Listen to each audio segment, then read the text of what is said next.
Kamala Harris melts down with the friendliest of pushbacks on 60 Minutes, and we're going to show you exactly what a basket case she is. Tim Walz practically internally combusts live on air with some pretty good pushback from Fox News' Shannon Bream, and we'll show you his hot, stinking mess. Plus, what was Kamala Harris doing while people were suffering during Hurricane Helene? You won't believe it, but we'll show it to you. And finally, what is finally? Oh, finally, pushing back on all of the lies about Hurricane Helene and FEMA. They're all trying to fact check the truth, and we're going to fact check the fact checkers. That's all coming up right now. I'm Larry O'Connor. You can call me Larry. Hate it when I forget what the fourth segment is. It's all gold, though, and you're going to love it. I mean, it's gold. It's birch gold, baby. Thanks for tuning in on this very exciting and busy Monday. If you're watching us across all of our Town Hall Media social video sharing platforms, boy, that was a mouthful, whether it's Rumble or YouTube or X or Facebook, we're happy to have you. Thank you for being here live. Make sure you like us. If you like us like right now, you know you're going to like this. You already like it. So like it now, because then we'll be joined by many more people. Start leaving some comments in the live chat or on the comment window right down below. And that brings even more people to the party while we're live. And that makes a huge difference for us in terms of our visibility and the arguments that we make here every single day. Because, guys, Election Day is 4 weeks from tomorrow. Now more than ever, we got to have each other's back and get in this. So let's get in this. Thank you so much for liking and subscribing and leaving your comments. Really appreciate it. So we know now why Kamala Harris is not doing many interviews because, well, now she's starting to do some interviews and she's awful. Even in the friendliest of confines like CBS News and 60 Minutes. We're going to watch this clip a couple of times with each other because it's unfathomable how out of her depth this woman is right now, the woman who wants to be president of the United States. The most important issue facing America right now is our broken economy under Joe Biden. Bidenomics, the thing that Kamala Harris embraced right up until about a minute and a half ago when she realized she had to come up with some sort of different plan if she was going to get any votes. And when she was pushed just on the simplest of questions on how she can fix the economy, watch how she melts down. And nurses. Okay, now that obviously was a complete and total disaster, right? I mean, it's just ridiculous and awful, not just on the logic or lack thereof behind her so-called economic plan, but her performance, her lack of command of basic facts and understanding what she stands for and how she completely falls apart when pressed on those issues. Let's watch this again. We're going to do it twice here, once just regular, and then we've got something special for you. But I want to break apart some of the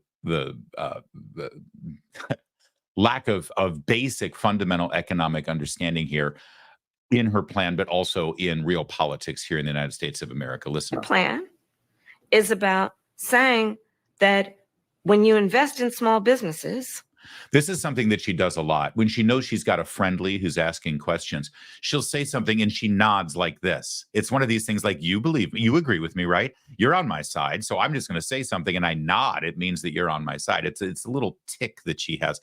But understand what she just said. Invest in small businesses. And they say this all the time, but they never actually end up doing it. Small businesses and the middle income or middle income Americans, Democrats are constantly saying that that's the backbone of our economy. That's the middle class and small businesses. That's what we're going to, and yet every 4 years, that's all they promise, even when they win. And understand, Democrats have been in charge of the White House and submitting economic policy and budgets for 12 of the last 16 years. All right. And they always say the same thing. They're constantly running on the same platform, which is we got to strengthen small businesses in the middle class because that's the backbone of the economy. What the hell have you been doing? It's clearly you haven't strengthened them, right? But when she says invest in small businesses, what that means is government spending. It means the government is going to spend money. It's not an investment. They're going to give handouts to people that they think are going to give them votes, right? And so the fundamental question is, right now we've got inflation. It's killing businesses. It's killing families. It's killing your spending power every single day. And inflation happens when the federal government spends more money than they've got, because that weakens the spending power of the dollars that are sitting in your pocket right now, because the federal government just prints more money to keep spending money they don't have. And the more money that's out there means the money that's sitting in your pocket right now is devalued, right? So what a dollar could buy 4 years ago can only buy 70 cents worth, right? It's because they printed so much money. And her solution, keep printing money, keep spending money we don't have.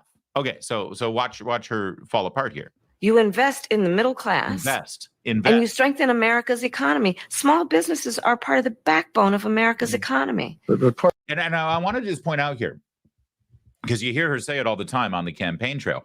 I was a prosecutor. She was a DA for 8 years in the San Francisco jurisdiction. Then she was the attorney general for 2 terms, right? And then she became a U.S. senator for not even 1 full term. And then she became vice president. She has never had to make a payroll. She has never run a business. She has never actually had to do anything. If she were mayor, she would have more experience with the economy.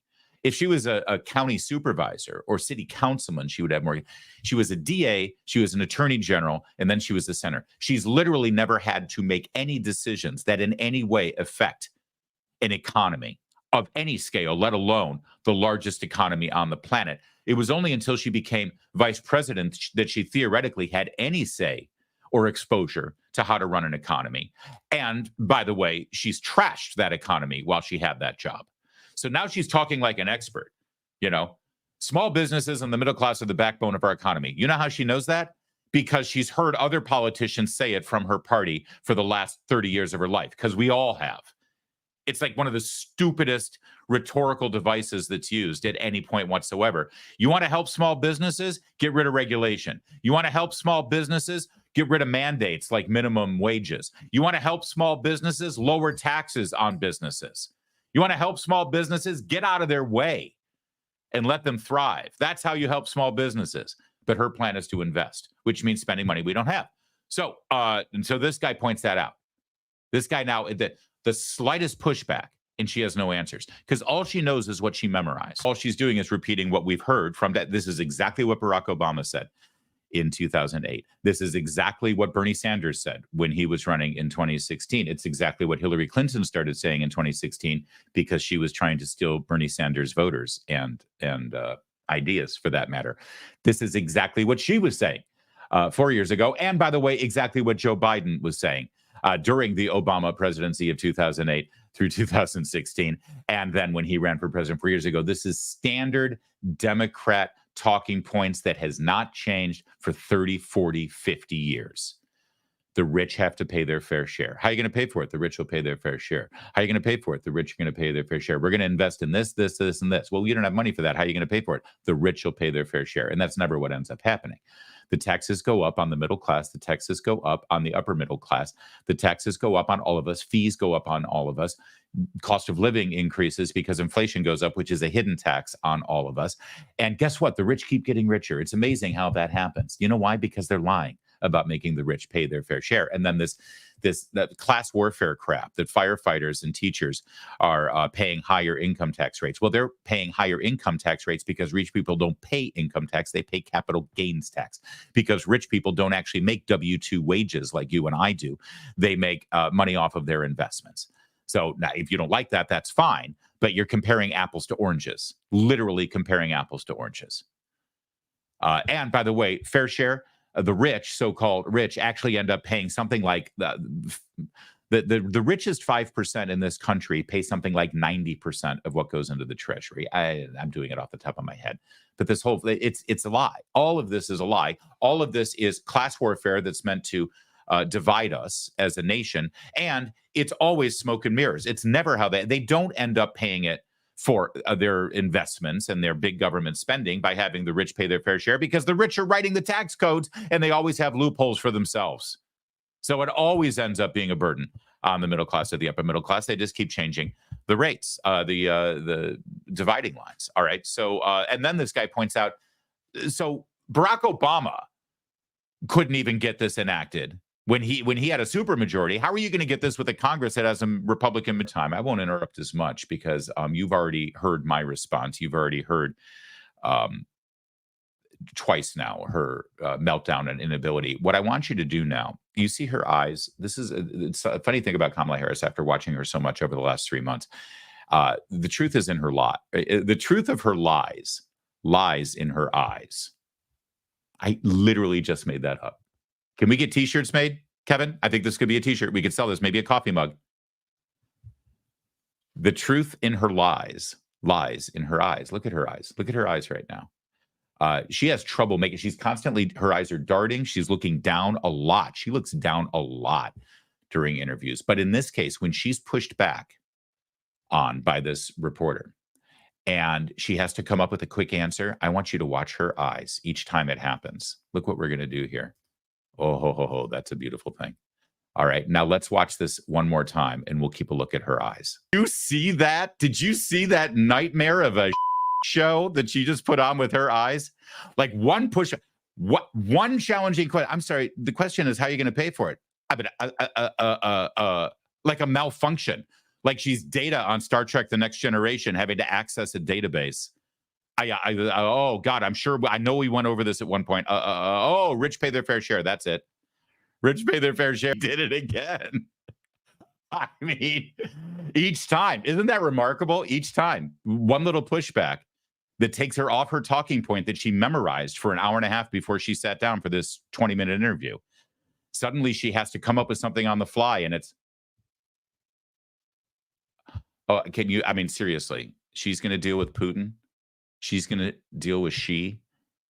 She's going to deal with terrorists. She's going to deal with Iran. She's going to deal even with friendly countries. She's going to deal with terrorist nations like Canada. That's right, I said it. Speaking of terrorism, she was asked a couple of questions about Israel, this on the 1-year anniversary of the October 7th attacks, and her answers, I mean, beyond what a complete and total shit show that was on the economy. When it comes to October 7th, when it comes to foreign relations, when it comes to our relationship with Israel and the existential threat that Hamas and Hezbollah and Iran pose to our allies as well as our own nation, this is terrifying, what she did. Work that we do diplomatically with the leadership of Israel is an ongoing pursuit around making clear our principles, which include the need for humanitarian aid, the need for this war to end, the need for a deal to be done, which would release the hostages and create a ceasefire. And we're not going to stop in terms of putting that pressure on. Okay, so she just listed America's priorities when it comes to the engagement right now of Israel defending herself and reacting to the Hamas terror attacks and going after Hezbollah. And, by the way, responding to Iran's barrage of 200 ballistic missiles last week. And what is America's priorities? Humanitarian aid, ceasefire, end of hostilities, release hostages. Nowhere in there was an end to bloody terrorist attacks. Nowhere in there was justice for the 1,000+ people who were murdered, not to mention those who were sexually assaulted and continue to be tortured right now. Nowhere in there was justice, retribution, Hamas paying for what they did, an end to Hamas complete. Like, why is it not a priority for America in that region right now for Hamas and Hezbollah to be decapitated and ended as we know it? Right? I mean, when we went into Afghanistan, we said, we're ending Al-Qaeda. Al-Qaeda will no longer be in business. And no one was out there saying, well, hold on a minute now. Right? When Trump finally won the presidential election and said, yeah, you know what? I ran on ending ISIS as we know it across the entire Levant there, where they're thriving in Iraq and in Syria. So we're going to roll in there and we're going to end ISIS. And other countries weren't like, well, you know, that's not really a priority. We need to have a ceasefire and end humanitarian suffering. And no, that's how you deal with terrorists. But nowhere does Kamala Harris articulate America's priority as including ending these terrorist organizations who continue to hold Americans right now, a year later. But apparently with Kamala Harris in charge, that's not a priority. Now, there's more to this that actually is this next question and answer should terrify you. If you have any concern about foreign affairs, foreign policy, national security, and keeping America and her allies safe in a world where terrorism continues to thrive, you watch this question and answer and you tell me who you're going to vote for. On Israel and in the region, including Arab leaders. But it seems that Prime Minister Netanyahu is not listening. Well, Bill, the work that we have done has resulted in a number of movements in that region by Israel that were very much prompted by or a result of many things, including our advocacy for what needs to happen in the region. Wow, we're going to watch that one together one more time, because that is, again, to call it word salad is not fair to lettuce and vegetables when tossed with olive oil and a nice balsamic vinegar. At least gives us some level of nutritional value, if not, at least maybe some fiber and roughage to clean out our colon, because there's nothing about that that's going to clean out anybody's colon. In fact, quite the opposite. This is not word salad. This is dangerous, imbecilic meandering of a person who does not know what the hell she's talking about in something, not very important, just our current stance in the Middle East with Israel and the terrorists who want to slaughter all of the people in that nation, including Americans. So the question was, it appears as though Benjamin Netanyahu is not listening to you. And here's her explanation of America's role over the past year in that region. Let's listen carefully. Well, Bill, the work that we have done has resulted in a number of movements in that region by Israel that were very much prompted by or a result of many things, including our advocacy for what needs to happen in the region. Anybody know what she just said? Anybody? Anyone out there? Let us know in the chat what you think that meant. That was terrifying. That was terrifying that this woman wants to be in charge of our foreign policy at the times that we're living in right now. You know that we have American troops right now literally under fire in the Gulf, right? Our ships right now are being fired upon. They're facing danger. They are intervening right now. They're helping Israel shoot down missiles coming in barrages from Iran. They're getting stalked by drones. They're shooting down drones as well. She wants to be the commander-in-chief. And this is what she is passing off. She and her party are passing off right now as an intelligent, reasoned response to America's influence with Israel in their waging of this war of defense against Hamas and Hezbollah and Iran. Well, Bill, the work that we have done has resulted in a number of movements in that region by Israel that were very much prompted by or a result of many things, including our advocacy for what needs to happen in the region. She's been cosplaying as a pretend president over the course of the last 3 months, doing photo ops, sitting at the head of the table at FEMA or in the Situation Room, standing at a podium and giving remarks, doing all the things that Biden is incapable of doing. She's cosplaying as a pretend president, and she can't even do that well. Julia Louis-Dreyfus was better at this than she is. I don't want to say it's beyond parody, because that suggests it's funny, and there's nothing funny about this. This is deadly serious. And I don't know about you, as a father of someone in the military, I'm terrified right now to think that this is what they've done. This is what they're offering us. And by the way, if you care about our relationship with Israel, the only actual ally that we have in that area, the only true functioning democracy for 70 years now in that region, the only natural ally that we have that shares some level of cultural understandings with our nation, where we actually can speak the same language literally and share common values and common principles with our shared Judeo-Christian aesthetic. You care about that nation and its vital role in our ability to bring peace to the area and around the world. Listen to this. With all due respect, the better question is, do we have an important alliance between the American people and the Israeli people? And the answer to that question is yes.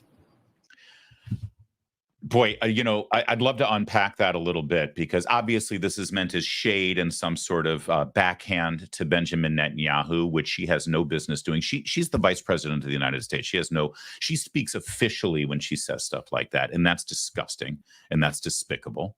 She, of course, snubbed Netanyahu when he came here to give a joint address to the joint session of Congress. She was too busy, doing some sex-related podcast somewhere.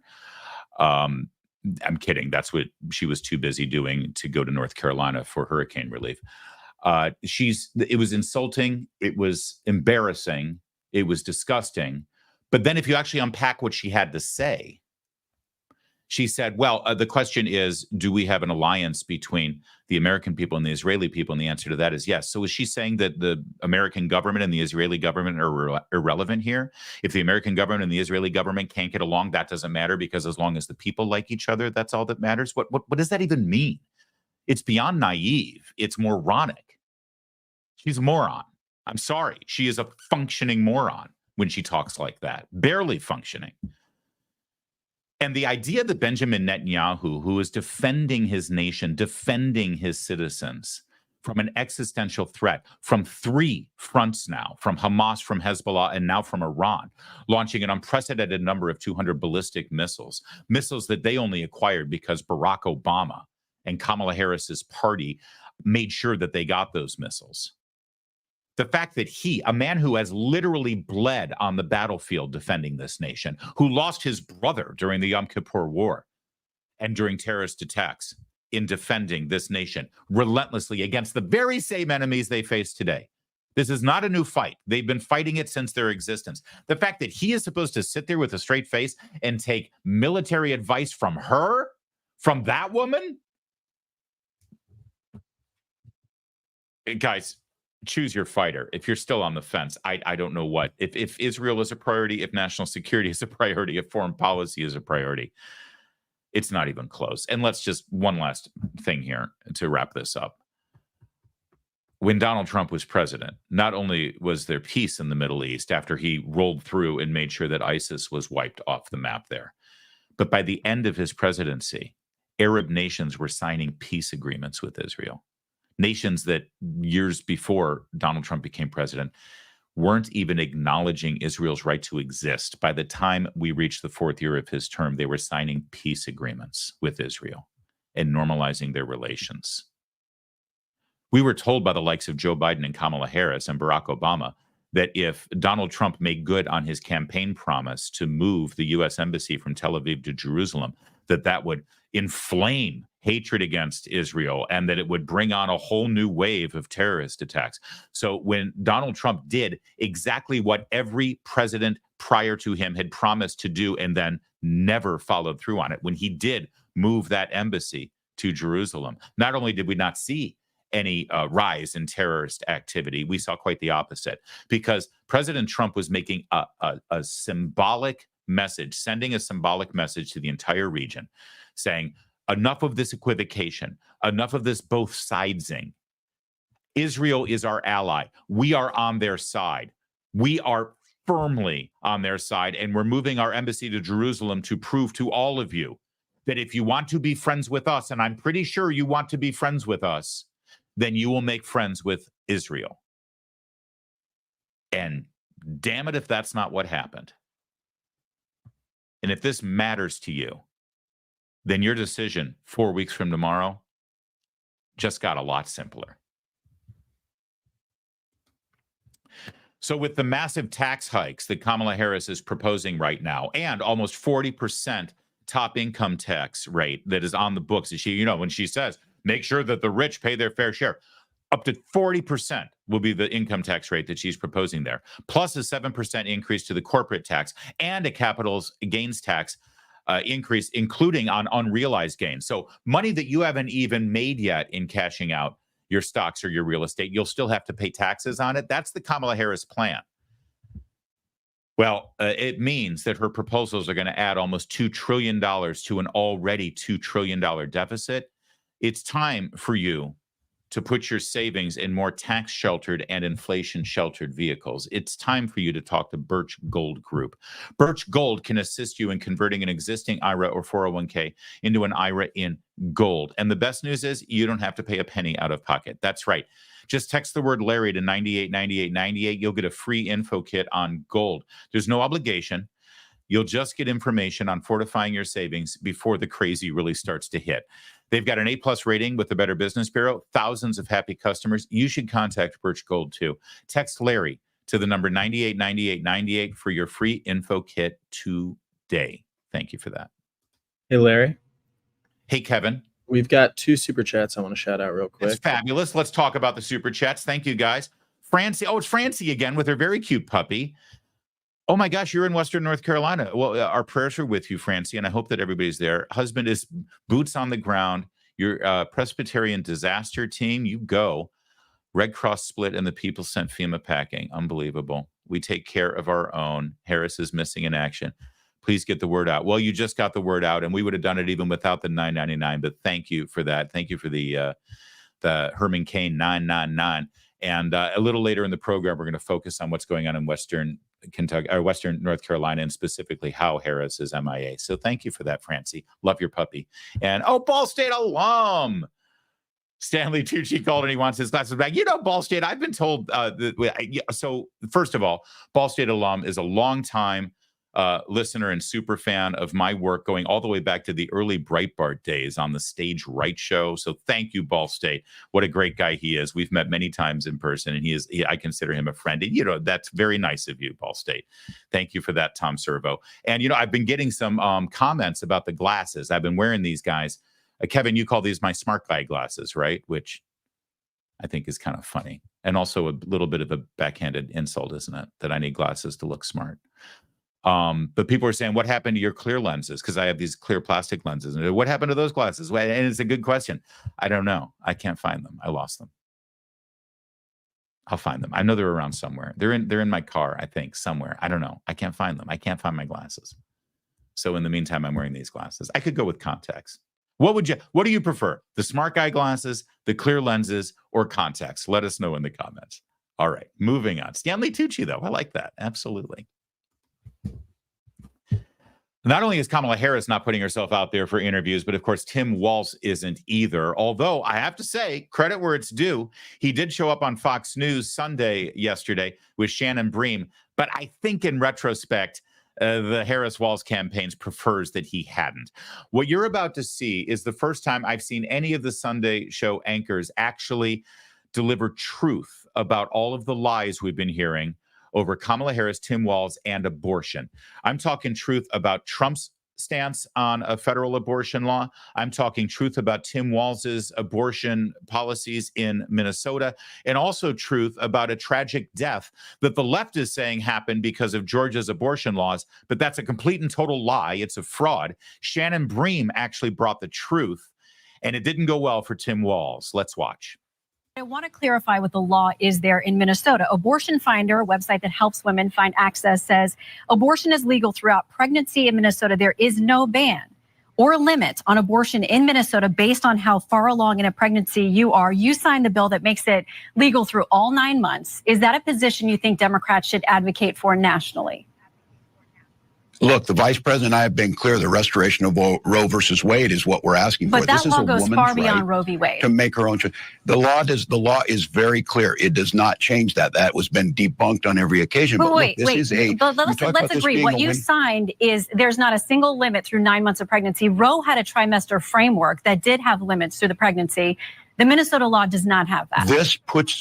This puts the decision with the woman and her healthcare providers. The situation we have is when you don't have the ability of healthcare providers to provide that, that's where you end up with a situation like Amanda Zaworski in Texas, where they are afraid to do what's necessary. This doesn't change anything. It puts the decision back on to the woman, to the physicians, and we know that this is simply something to be brought up to be very clear.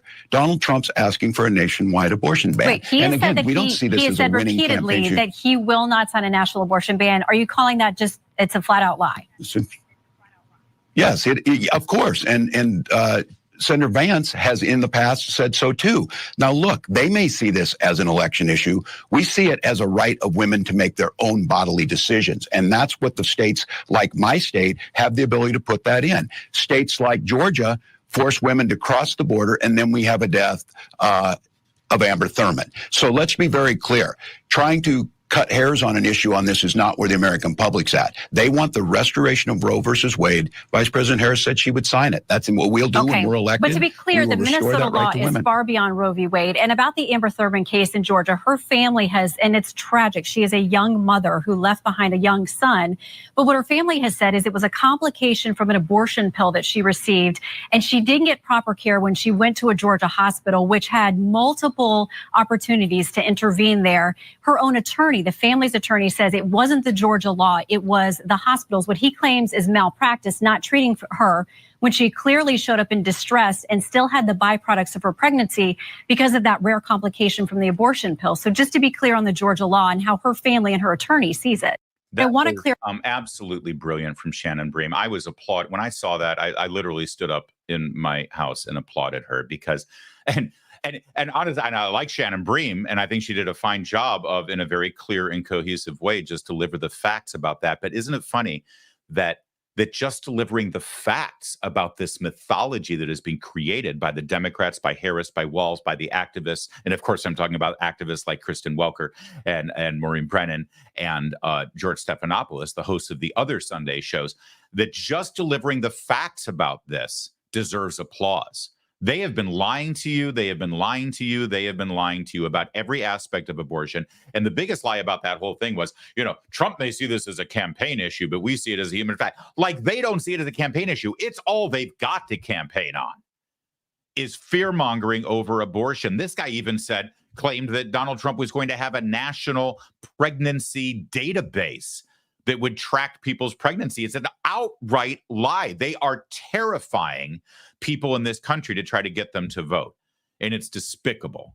It's the worst kind of politics, but it's all they've got. But thank you, Shannon Bream, for pointing out the radical nature of the Minnesota law. It does go far beyond Roe v. Wade. That they keep saying Roe v. Wade, Roe v. Wade. We just want to restore Roe v. Wade. Roe v. Wade was a Supreme Court decision that had basic frameworks under which laws could be crafted and still remain constitutional.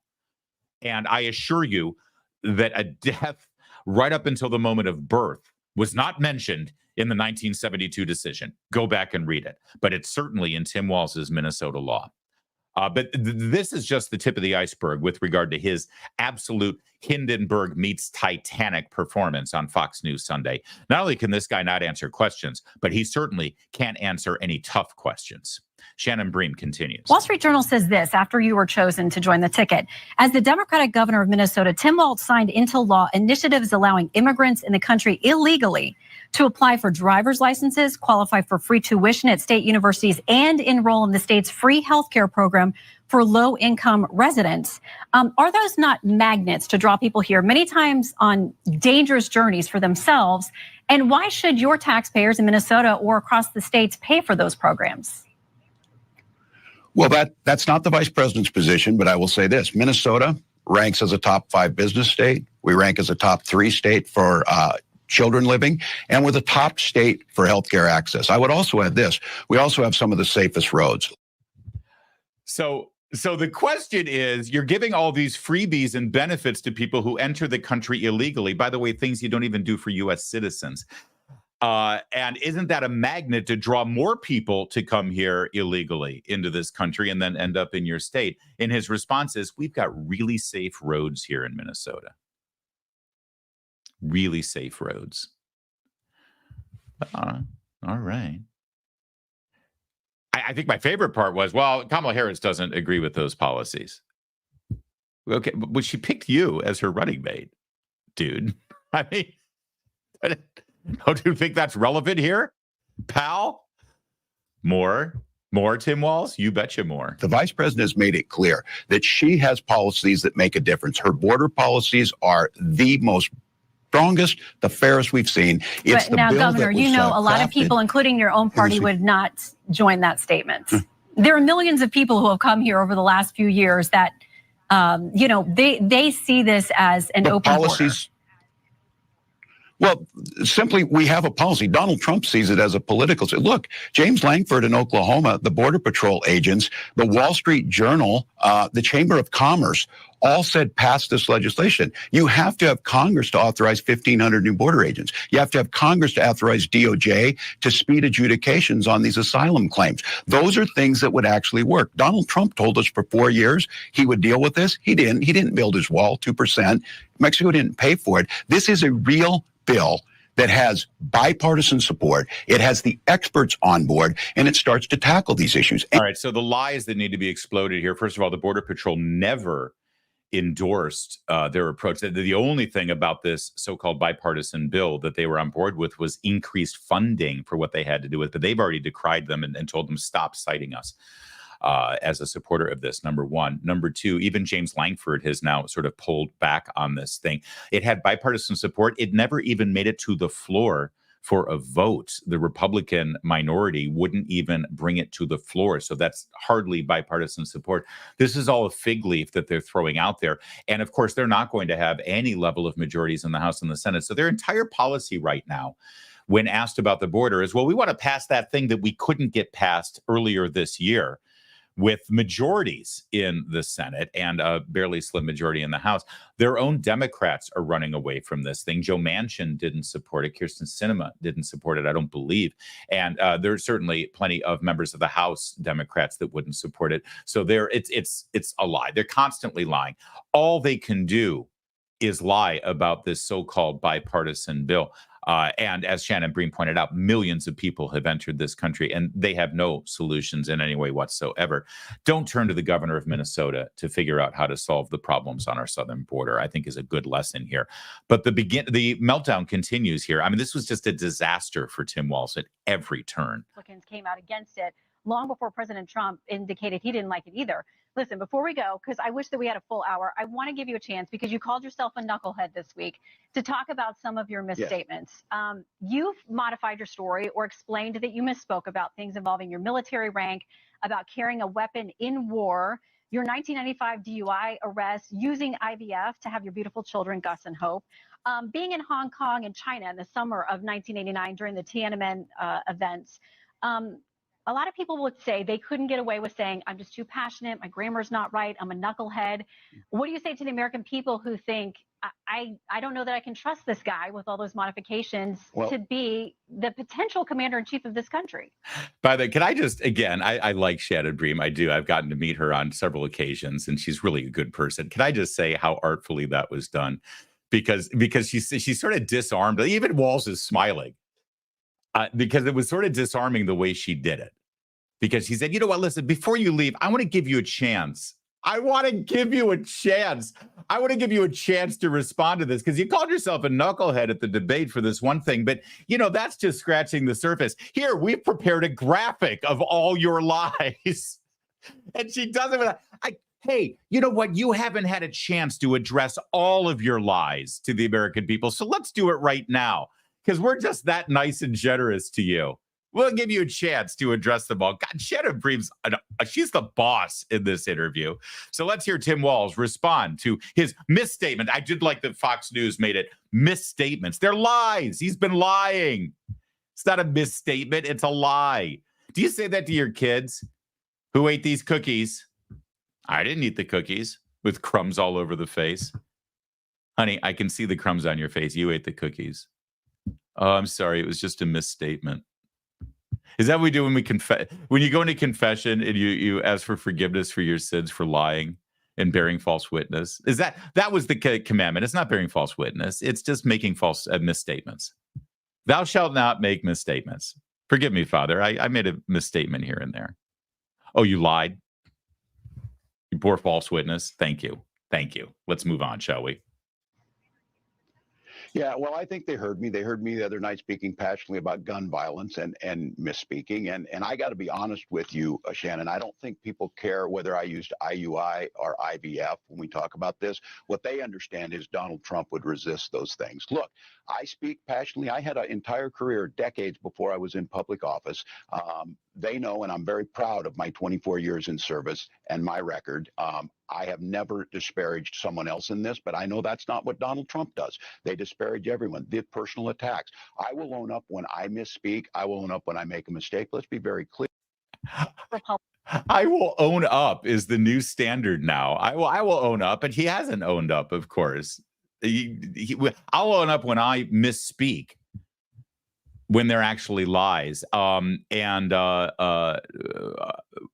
shoot, what was the oh darn it, this is my problem when I let these, everyone says let the clips play and then I forget what I was going to say. Yeah, when we talk about, oh yeah, the IVF thing. I don't think people care whether it's IVF or IUI. You know, people don't care what method you use. We care that you don't know how your children were conceived.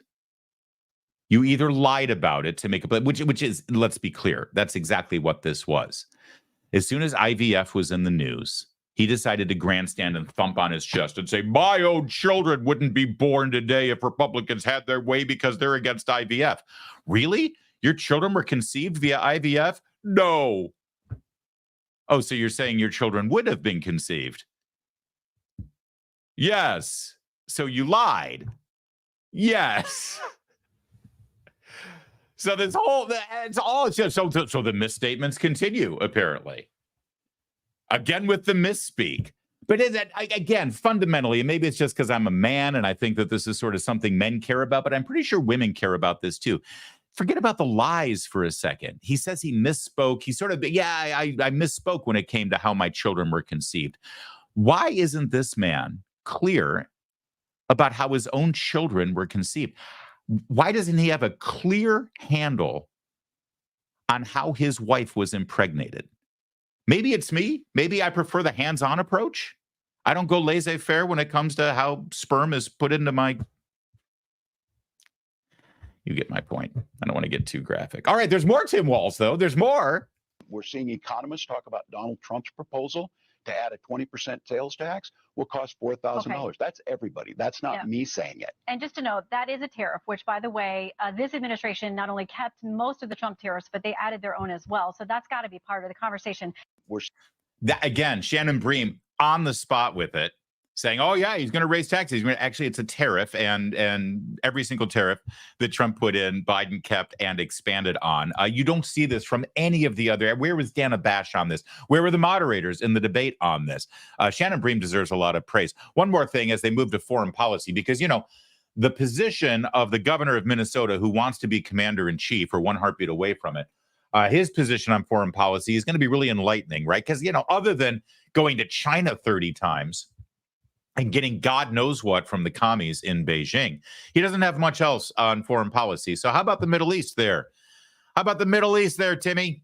You said in a radio interview that anti-Israel protesters were speaking out, quote, for all the right reasons. You know that some of them are carrying Hamas flags. Some of them are calling for the extermination of the Jewish state. Do you want to clarify your praise for that?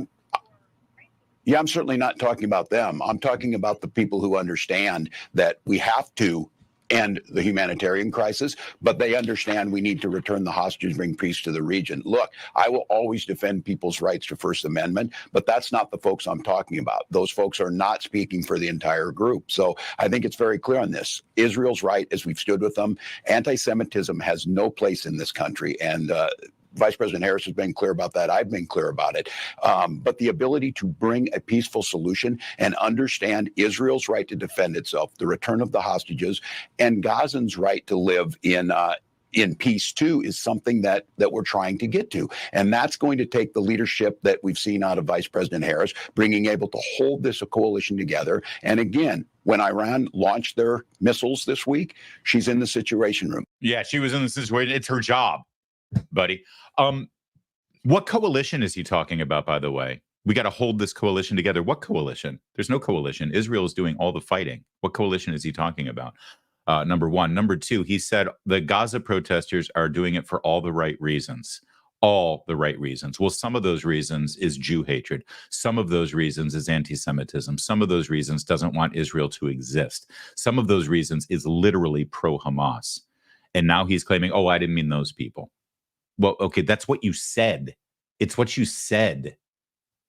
And now you're telling us you didn't mean what you said? Oh, good to know. Okay. And again, when they go through the litany, have you noticed this about Democrats? When they go through the litany of what their priorities are, ceasefire, make sure Gazans can live in peace, all of these things. What about the safety and security of the Israeli people? What about justice for the families of the people who were murdered, slaughtered, and who are continuing to be held captive? What about actual penalties that people should pay? What about the eradication of Hamas? Do you believe Hamas is a legitimate political entity, Mr. Walz? Could you answer that question? The answer is no, he can't answer it because he's too worried about certain votes in Michigan. This was a complete and total across-the-board disaster for Tim Walz and for the Harris-Walz campaign. And I don't think you'll be seeing this man give any more interviews in the near future. He can't handle it. And yet, the Democrats and the media want you to let him be a heartbeat away from the White House. Well, I mean, how bad can it be? We've had Kamala Harris a heartbeat away. So there's that. Hey, Larry. Yes, sir. We've got a couple more super chats coming in here. A couple. Oh, my God, your super chats are amazing, you guys. Thank you so much. Let's take a pause and go to them. What do we got? We've got a couple from Reed Cunningham. He also points out a video that I saw floating around over the weekend, an undercover video about that old cocaine in the White House story. That's very interesting. That's admitted cocaine. But oh, dude, I saw this story too, and I tried to go down the rabbit hole on it. Kevin, you know what? We got to vet this because I want to make sure we're very particular about what information we present to y'all. But you saw it too, right?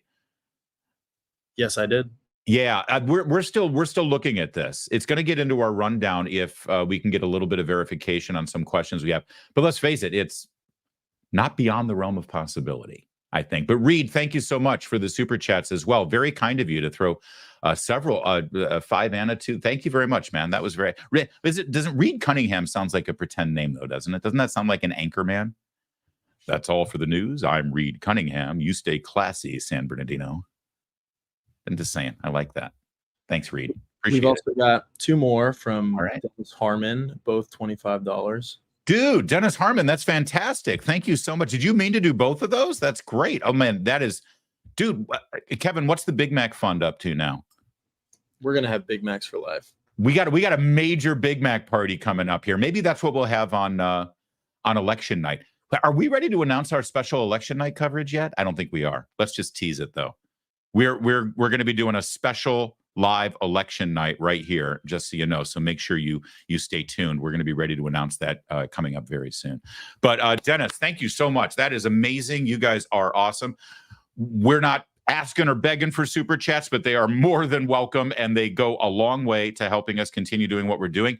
But if you can't do that, liking us, subscribing us, sharing our videos is just as important and just as welcome. Thank you so much.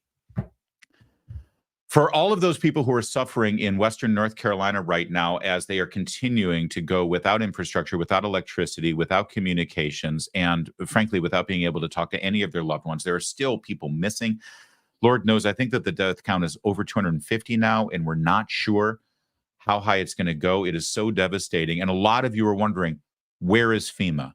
Where is the president? Where is the federal response? Where is Kamala Harris, a woman who wants our vote? She's been campaigning in North Carolina, and suddenly now she can't find her way here. Where the hell is she? Well, we have part of the answer for you. On the same day she claimed she was in the Situation Room with Joe Biden for over 2 hours getting briefed on the FEMA response of Hurricane Helene last Thursday, well, she also found time that day to sit for the Call Her Daddy podcast. The Call Her Daddy podcast is the second most popular podcast on Spotify, right behind Joe Rogan. Alexandra Cooper, who is the host of this show, she started it on Barstool, and then she moved to Spotify. And listen, I don't begrudge her the money she's making and the popularity she has, but let's just say she doesn't really dive deep on the issues politically the way we do here on The Larry Show on Town Hall Media. It's more of a lifestyle kind of show. I mean, 2 episodes ago, before she brought on Kamala Harris, they spent most of their time discussing blow. Yeah. That's what they discussed. They discussed jobs, which I guess they could have brought up with Kamala Harris, considering her political origin story too. But that's where Kamala Harris was when she wasn't actually doing anything on the ground in North Carolina and helping those who are suffering in Georgia and in Virginia. She was talking to the Blow podcast. Daddy gang, to put it in our TikTok terms, I have seen girls on the street walk up to men and be like, do you know where a tampon goes? Do you know how many tampons we use? Do you even know how, do you know what a X or Y or Z is of a part of our, and they don't know the answer. I was the first vice president or president to ever in office go to a reproductive health care clinic. By the way, just in case you're wondering, I don't think she went to that reproductive health care clinic for services. I think it was a photo op to lend her support to the dastardly stuff that goes on there, because of course it's not a reproductive clinic. The reproductive process has already occurred. It's meant to end the reproductive process. That's what those clinics are all about. But that was sort of the high-minded conversation there. You know, these guys don't even know where a tampon goes. Okay, well, I have a question. Could I have a follow-up question, since you want to talk about, ignorance when it comes to women's issues? Can you tell me what a woman is?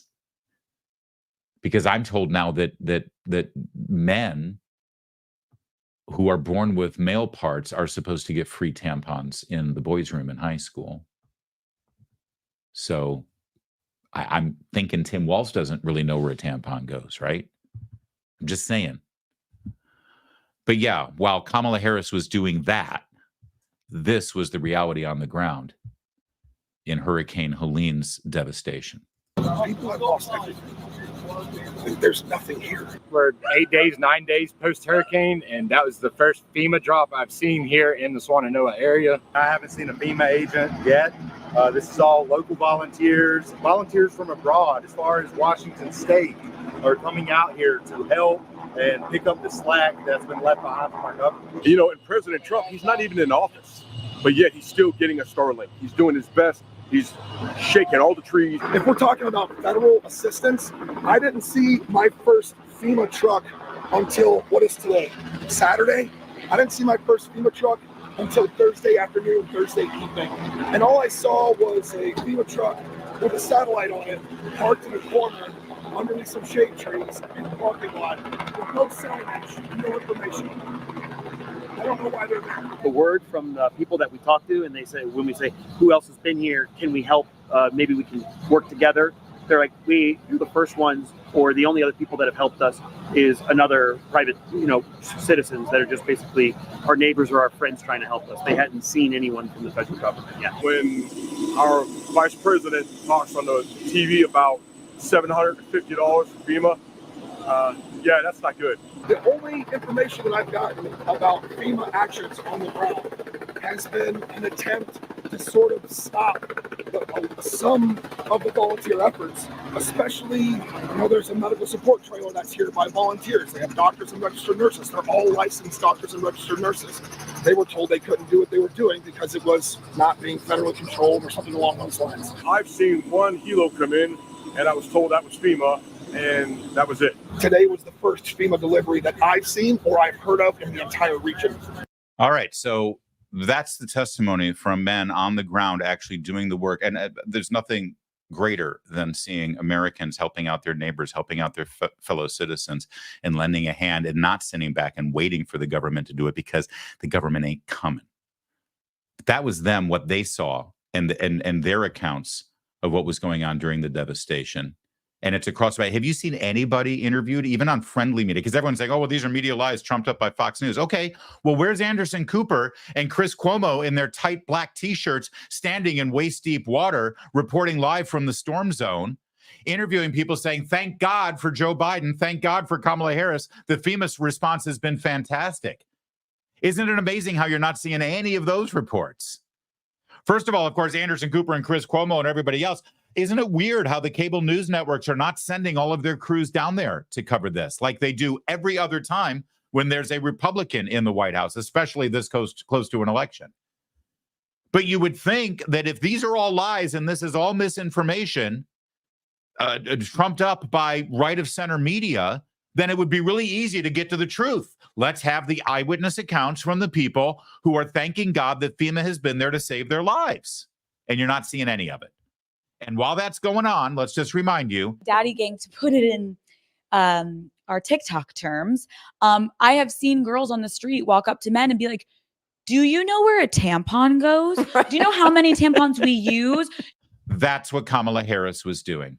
That was Kamala Harris's priority. That was what Kamala Harris made sure she took care of.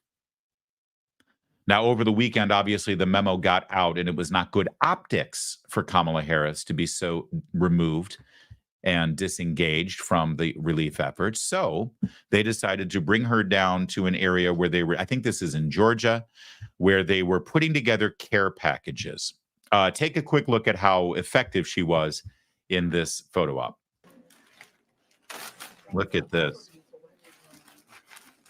Look at how they're putting a toothbrush in a Ziploc, toothpaste in the Ziploc, and now, well, she's giggling a lot. She's giggling a lot. She's laughing. And then she's going to take the Ziploc and she's going to nonchalantly put some deodorant in. And, well, there you go. I mean, I think that we see how caring she is and how attentive she is. And that's all that matters. All that matters is that you get the video out there. Do we? I guess we want to hear this too, and how cringe she is. All right, I'll turn the volume up.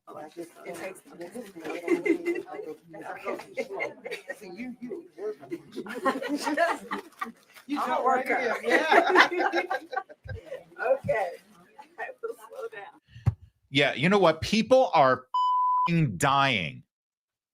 People are dying. They're finding their dead children floating in the water. They're desperate without anything. And here she is yucking it up and giggling like the maniac that she is with that maniacal laugh while she nonchalantly throws a deodorant into a Ziploc bag. Because look, I'm helping. Look at me. I'm doing something. Are the cameras rolling? We got 5 minutes and then I've got to get to the podcast about tampons. And by the way, even at this staged photo op that was all orchestrated and scripted, like everything with the Kamala Harris campaign, even in this controlled setting, she was confronted by the woman on her right with the reality that FEMA has been a disaster and that FEMA never showed up. This was not part of the script. When they actually allowed the women to talk, look at the reality that smacked Kamala Harris in the face. What's that been like? Well, honestly, when we went up the first day, I was familiar because I used to live in Asheville. And we made the first stop in Morganton, and MJ and I drove up, and I was like, where's they drop off? I need to back up where they drop off their supplies. Me thinking that they're going to have all these supplies, and she come out, one of our community members come out, and she was like, oh my goodness, I'm so glad y'all here. Come to find out we were the only one. Really? We were the only one, and they had 3 tents. So they didn't even have a center of where to do it because you were the only one. We were the only one. They had 3 tents set up outside, and I guess maybe they had about 20 cases of water, and that was it. And what really got me was the 16-year-old daughter came up and seen where we take pads and put like 5 or 10 in a bag. Yeah. And she was like, oh my God, we got some pads. And it's a female. Yeah. We know how valuable that is. And she said, because they were in Morganton, not in Asheville, that no one had brought them anything. All right. So first of all, and God bless this woman for volunteering and the tragic stories, but why does it always come back to feminine products? Why? What is, am I missing something? Ladies, is this when it's just women in the room? And by the way, the cameras are rolling and we're all watching. Why is it always a stress about feminine products? I'm sorry if I'm being insensitive. Number one. But that's the second clip in a row, right?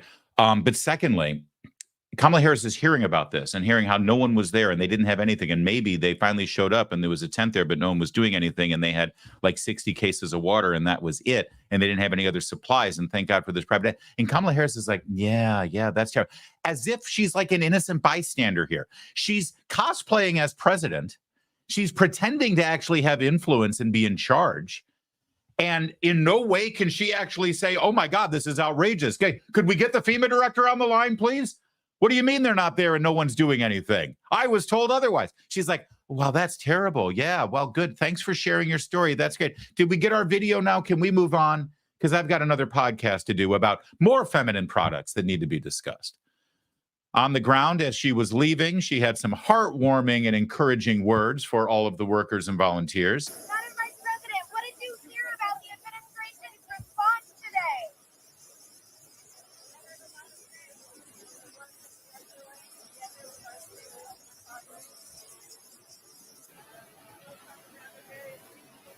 That we want to take this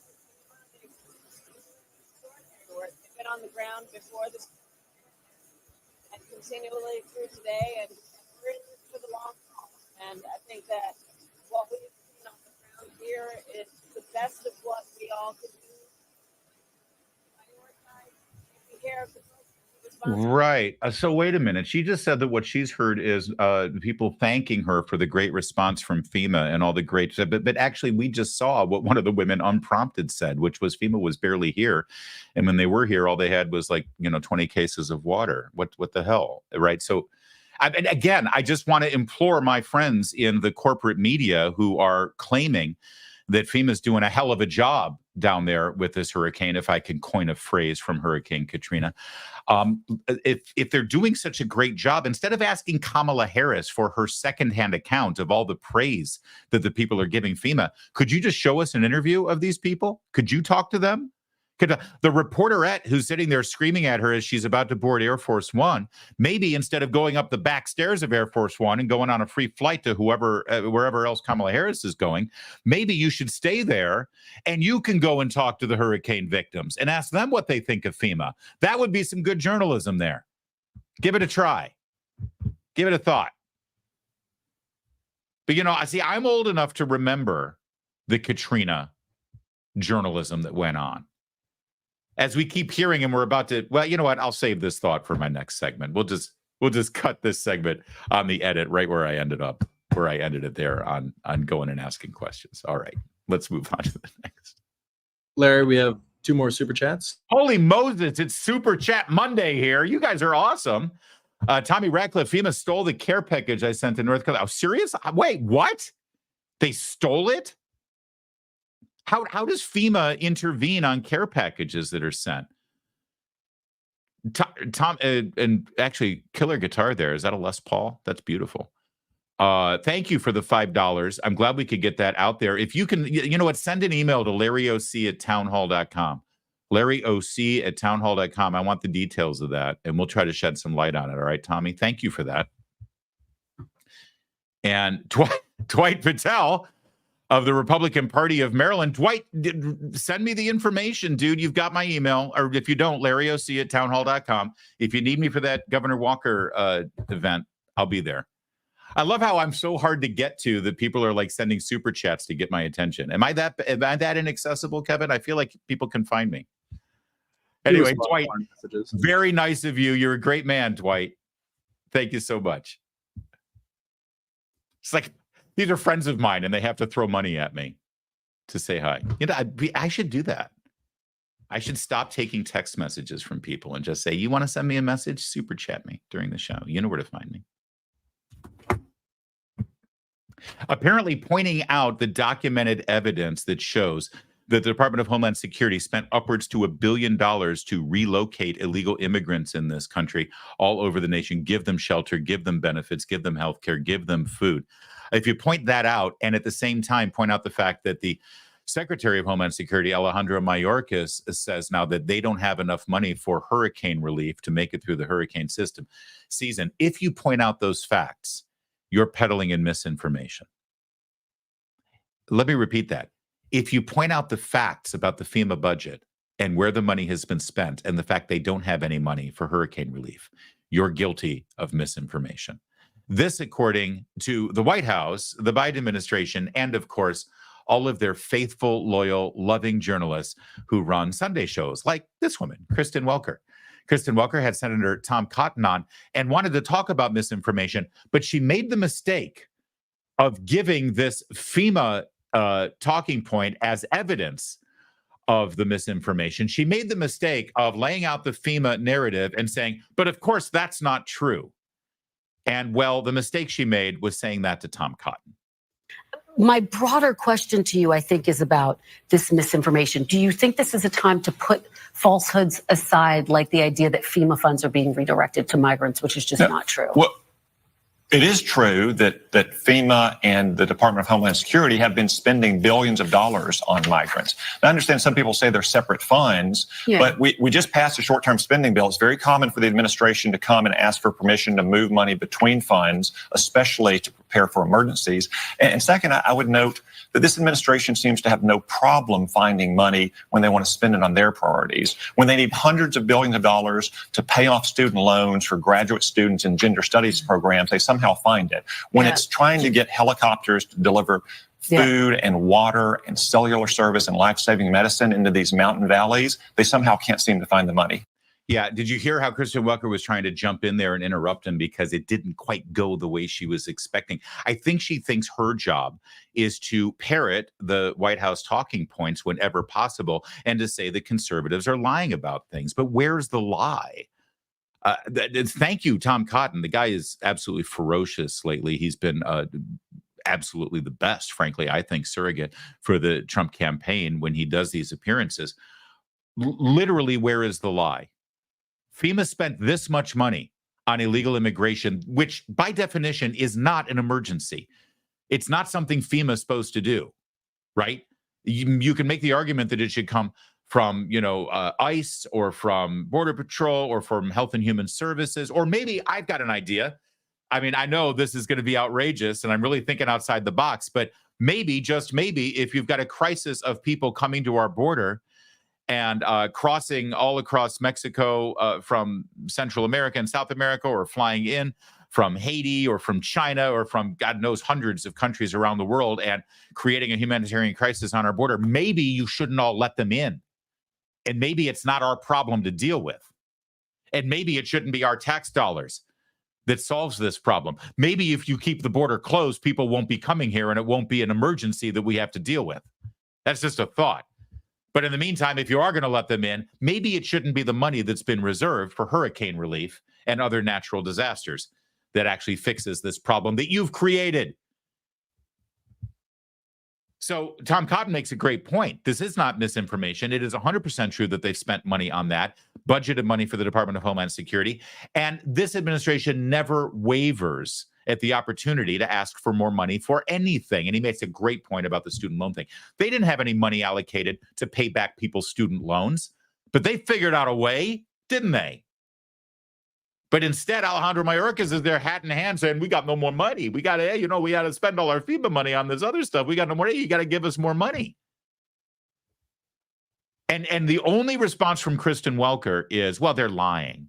This is misinformation. I'm old enough to remember misinformation during a hurricane. I'm old enough to remember journalists claiming that there was cannibalism going on in the Superdome because George Bush was racist or something. That was basically the overall narrative, that it's okay for Black people in New Orleans to die. And there was rampant crime, violence, and even people eating dead bodies. Look it up. That was literally one of the stories that was flying around during Hurricane Katrina. And the entire narrative from the mainstream corporate propaganda press at that time, because we had a Republican in the Oval Office, was that Hurricane Katrina is horrible and FEMA's not doing anything because it's Black people who are dying. That was the entirety of the narrative. It took years for the truth to come out about Hurricane Katrina. The FEMA actually responded in a pretty amazing way, much quicker than we're seeing right now in North Carolina, much quicker. George Bush was there on the ground much sooner than George Biden or Kamala Harris was in North Carolina or Georgia.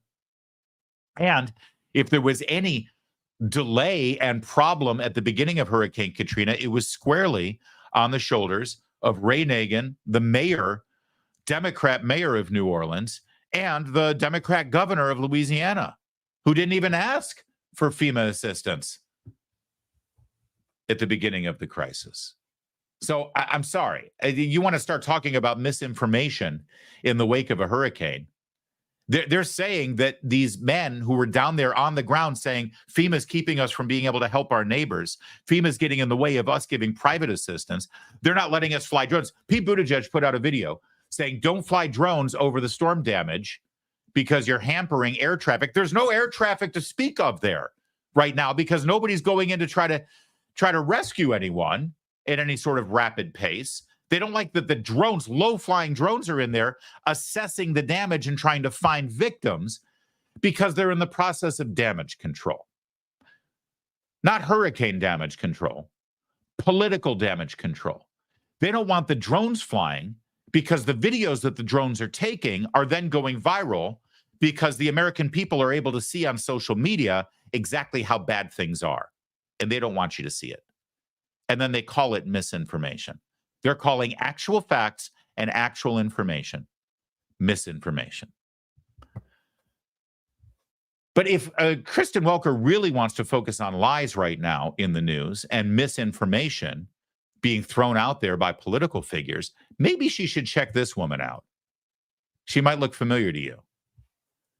At a rally in Flint, Michigan, where she's desperate for votes from people who live or die on the automotive industry, she made a whopper of a lie.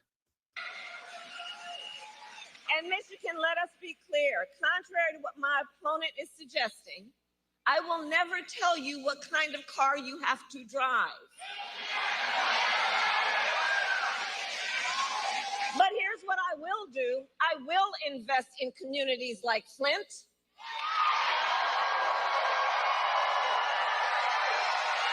Flint, which helped build the auto industry and the UAW.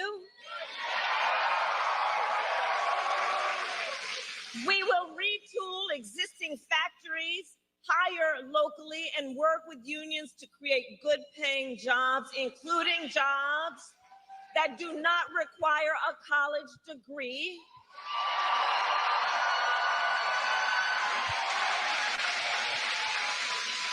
Because we understand a college degree is not the only measure of whether a worker has skills and experience to get the job done. Oh, boy. Seriously, 4 years of that voice. You ready for it? That last bit about college degrees is a great idea. Too bad Donald Trump came up with it first. He's been campaigning on that for years. And it's about time Democrats jumped on board with it. But this idea that, contrary to what my opponent says, I will never tell you what kind of car you need to buy. And of course, this is pandering to the auto workers there and people who live and die on the auto industry because this entire administration has been pushing for electric vehicle mandates. It's all they talk about until it's time to get votes in Michigan. In fact, the narrative up until about 6 months ago, specific to Michigan voters, was we're reinventing the auto industry. Oh, you're going to keep your jobs. Electric cars are going to be just as labor intensive to build and manufacture as internal combustion engines. So we're not going to ruin the automotive industry and we're not going to take away your jobs. You're just going to transfer from working on an internal combustion engine car to an EV car. The problem is they had no idea what they were talking about. Two big problems with that. Number one, it is really hard to convert an existing automotive plant from making internal combustion engines to making EVs. So the auto industry is really reluctant to do it unless they're getting free money from the Biden administration, which they did give them in the whole Inflation Reduction Act thing, which is really the Green New Deal Act. But there's no more money left for that.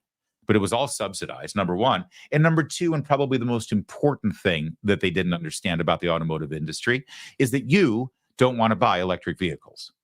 I mean, if you do want to buy an electric vehicle, you don't want to buy the heavily subsidized Ford or GM or Chevy or Chrysler car that hasn't been as properly engineered because they're trying to retrofit EV technology into an existing internal combustion design and just saying, well, you know, the government gave us money, so stick a battery in there and it'll be fine. Have you driven one of those? Have you driven a Chevy Volt? No. if you want to buy an electric vehicle, you're going to buy the car that was designed from the ground up to be an electric vehicle. You're going to buy a Tesla, which they hate because they're not made in Michigan and they're not made by union workers. So they hate Elon Musk. They hate Tesla, which is actually a successful electronic vehicle, which is the irony of it all. But the beginning part of it is the most important part. What did she claim here? And Michigan, let us be clear. Contrary to what my opponent is suggesting, I will never tell you what kind of car you have to drive. Yeah, well, it's funny. Did you notice the tepid response from the people in the room there in Flint, Michigan? Because they know the truth. They know that was bull. And back to Senator Tom Cotton with the truth bomb. He saw that and then posted on X, Kamala Harris is lying. Here is her bill to ban all gas cars. She made it a top priority in the Senate, being the #1 sponsor. She'll say anything to get elected, and that is correct. This is from when she was a senator. To amend the Clean Air Act to create a national zero-emission vehicle standard and for other purposes. She signed on to the bill. How do you create a zero-emission standard? How do you have zero emissions? Well, there's no such thing as a zero-emission internal combustion engine. If you make it the federal law that you have zero-emission standards, which Kamala Harris proposed in the Senate, it means you are literally telling people what kind of car they're allowed to drive. She's lying. She's lying. Again. One other thing happened at that rally in Flint that we have to draw attention to. You know, most of Kamala Harris' lies are all scripted. We spent a little time on her interview earlier in the day on 60 Minutes. And if you're seeing this clip right now as not part of our full show, look for that clip because you've got to see what her eyes do when she lies, because it's remarkable. It's such a tell. I want to play poker with Kamala Harris so that I can tell when she's bluffing, because she sends out Morse code with her eyelids. But most of her lies, unlike that off-the-cuff interview in 60 Minutes, most of them are written out and scripted for her on her teleprompter. I have to give credit where it's due. She, like Barack Obama before her, is very good at reading her scripted, rehearsed lines that are laid out for her on her teleprompter. She can even be charming sometimes. She throws on some fake phony accents and she sort of ingratiates herself to whatever audience she's talking to. You'll see it. She's about to do it here. Look at that winning smile. And she's really good at performing her part, reading her lines, and delivering her, monologue for the televised audience. She's an actress. She's playing the part of a woman who wants to be president. The only problem is, when she has a malfunction on the teleprompter and the script isn't right there for her to read her lines, she's not so good at improvisation. She's not so good at, unlike Barack Obama and Bill Clinton before them, she can't just, sort of her way through it. Because here's the problem when you change your policies year after year after year, when you're delivering campaign messages that are 180 different than everything you stood for 5 years ago, which was completely different from everything you stood for 5 years before that when you ran for the Senate. When you don't actually have any sort of moral compass or firm foundation of principles and values and beliefs that you stand for, other than the furtherance of your own political identity, politics, DEI political career, then when pressed to actually express yourself in front of an audience, you're not sure what you're supposed to say. And that's what happened when her teleprompter went down. Take a look at this and let's see if we can identify the very moment when her teleprompter gets stuck. I think if you look closely, you might be able to figure it out. Remember his number, 32. Today we got 32 days until the election.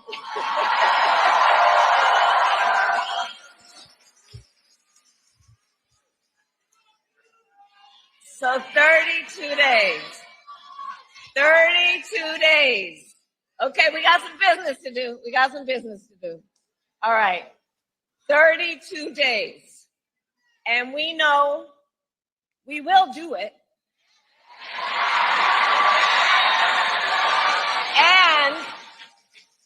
And this is going to be a very tight race until the very end.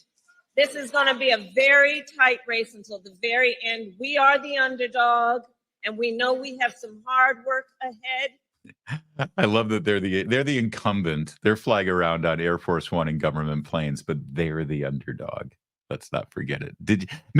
I think you may have seen it. And by the way, she's referring to Irvin Magic Johnson, who was number 32, who was from Flint, Michigan, played for Michigan State, and then, of course, the Lakers. And I'll be honest with you, as a Michigan man who ended up moving to Los Angeles the year after Magic Johnson moved to Los Angeles when I was a kid, and I grew up loving Showtime, it breaks my heart that Magic is all in for this vacuous loser. I wish he would just stay out of politics completely. That said, let's watch this together, because it's cringe, it's painful, and it's glorious, because this is who she is. This is truly who she is. She starts trying to do this semi-urban Detroit accent too, right? At the beginning, when she's like having fun because she knows she's got her script to work off of. So number 32, Irvin Magic Johnson. Remember his number, 32. Today we got 32 days until the election. So now she looks up at the teleprompter and she sees that it's not scrolling. She's already said the 32 days line, and now it should start scrolling, but it's not scrolling. So now watch her eyes as she keeps looking at the panels and waiting for it to move, and she realizes it's not going to move.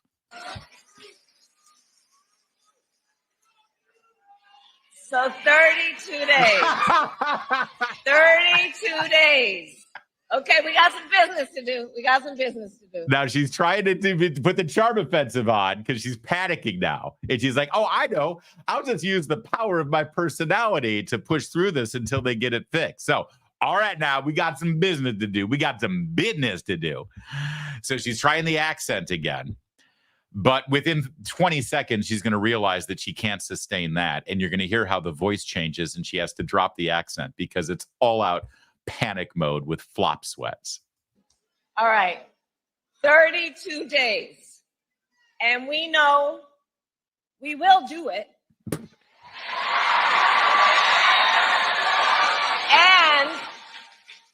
And this is going to be a very tight race until the very end. All right, so you notice how the accent's gone now.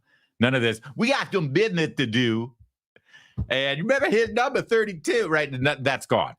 Because she's in panic mode now. She's got to go to her comfort place. So suddenly, instead of the Southern, instead of the urban, instead of the French, instead of all the other accents she puts on, she slips back to her natural Canadian voice with a tinge of Quebecois, I suppose. But it's that flat, nasally. I mean, she's almost going to say, I'm sorry, but we can't win the Stanley Cup because we're Canadian. You realize that, right? Everyone thinks, she's Californian. No, she moved out of California when she was still in elementary school. You know this, right? It's amazing how her history. It's like this woman is such a vacuous non-entity that she's like a month away from being president. God help us all. And people don't even realize that her formative years of growing up, she wasn't even in this country. She was Canadian. She was in Quebec. That's where her mother got a job, in Montreal. She lived in the Tony middle-class suburbs of Montreal. So that accent, if you're trying to place it, is not Northern California. It's not Berkeley. It's Quebec. It's Canadian. So that's where she lands. You realize that, right? She moved out, I think it was 7, 8, 9 years old. She was still in elementary school, and she lived there through high school. Think about that. Have we ever elected a president who spent that many of her formative childhood years? Well, her. We've never elected any president with a her. But you guys know that, right? That she's Canadian. She's Canadian. I mean, she was born in America. But Canada had more to do with her upbringing and influencing her life as she grew up and became a young adult than California ever did. And then she moved to D.C. to go to Howard University, right from Quebec. All right, so now you can hear the Canadian accent because now she's panicked about the teleprompter. So she starts, riffing. We will do it. It's that flat, nasally Canadian thing, right? It's like, see, I'm from Detroit originally, so we like making fun of Canadians. Yeah, I mean, Canada was good for crossing the bridge and being able to get beer when you were 18. Not me. I had already moved out of there, but my brothers tell me that that's what they would do. There were other things to do in Windsor, Ontario as well, but again, I would never mention such things. And this is going to be a very tight race until the very end. This is going to be a very tight race until the very end. We are the underdog, and we know we have some hard work ahead. All right, so that's what happens when Kamala Harris's teleprompter goes out. She just keeps repeating the same thing over and over again, and none of it makes any sense. When it is working, she's lying, like bald-faced lies, as everyone from that campaign is prone to do. When the teleprompter doesn't work, she is a blithering fool. And I ask you, as you see that, you want her facing down Vladimir Putin or Xi Jinping or Iran in working out a nuclear agreement, or just trying to face them down? The more you see of this is why they protect her. This is why they keep her out of view, because the more you see her, you realize how terrifying it is to think of her in the Oval Office. All right, that is it for today. Did we get another super chat there, Kev? We do. Susan, I love that picture. Kicking butt with the facts. Keep it up. And more. God, I love that you guys in North Carolina are able to watch and check us out. I'm guessing you're in Central or Eastern North Carolina, but good on you, Susan. And my God, I sure hope North Carolina, we are so focused. I'm sure you saw the Politico headline that was almost celebrating the fact that it's mostly Trump voters who are affected right now by this storm, which really sort of shines the light on the lack of response from the feds. We need to make sure that things get cleaned up and you guys are able to vote. You're able to get your absentee ballots in. We need those votes. We need these states to come through now more than ever. We got 4 weeks. Tomorrow is the 4-week mark before Election Day, and we are in this together, you guys. Thank you so much for watching. Thank you for subscribing. Thank you for sharing. Oh, in fact, we're about to hit 500,000 subscribers on YouTube. We're going to do a special show to commemorate that, and we'll have an announcement for our Election Day coverage coming up. In the meantime, thank you so much. Share these videos across the board when you see them, and we'll see you next time. Tomorrow, in fact. I'm Larry O'Connor. You can call me Larry.